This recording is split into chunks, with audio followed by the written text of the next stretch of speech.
You have many, many individuals in the community.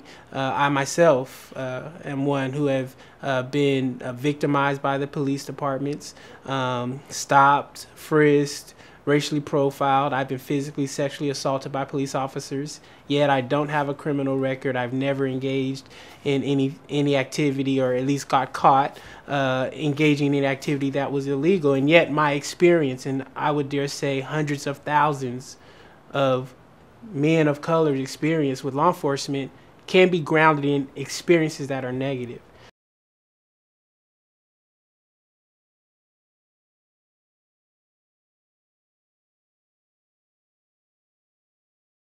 In Ferguson and communities like Ferguson, where there is such unrest, there's this kind of built-in frustration that erupts like Mount Vesuvius. I think part of what we always have to appreciate is the expression of these antagonistic relationships are often born out of a history of frustration that is often gone unaddressed. And it happens on the policing side and the community side. In some of our relationships across the country, we talk with law enforcement, and they talk about the number of officers that have been shot or injured or killed in the line of duty, and how that creates a certain fear on their side, right? So these are very human emotions, and I think part of what we are understanding is we have to acknowledge them. We have to, take those into account. But you do it in a way where we recognize that it's happening on both sides.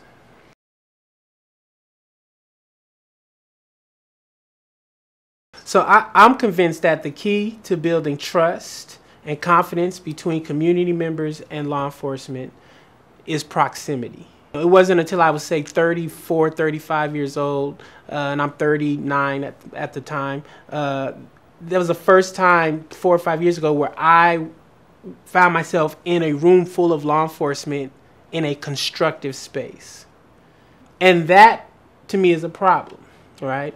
What does it mean for the proximity, the gap, the chasm that exists between relationship, between the ability for us to share same spaces in ways that are safe, that are building upon our shared values, our shared aspirations? What does it mean for us to actively create those spaces with intentionality? So rather than having a conversation in a controlled community center about building relationship, what does it look like to actually do that in the course of every day, because you're walking the neighborhoods?